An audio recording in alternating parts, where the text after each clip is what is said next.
ان شاء الله باذن الله بكل رضا وبكل امتنان بتمنى البيراميدز النهارده اللي بيمثل الكره المصريه اللي خد مكان انديه، ربنا يكرمه النهارده، اللي مش جايبين حس ولا خبر، لا الماتش بتاع النهارده اهلي جده ولا الماتش اللي هو كان قبل كده اللي هو مش فاكر الفرقه اللي هي كانت اسمها ايه، نيله بنيله دي.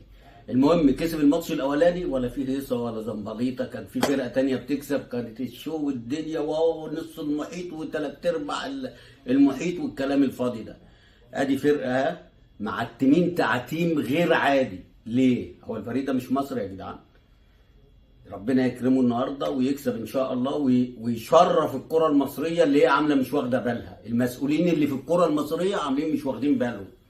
ده فريق مصري يا جدعان، ده بيمثل مصر يا جدعان، ولا هي بس الهيصه والزنبليطه اللي يلا اشوفكم ان شاء الله قريب باذن الله. سلام عليكم.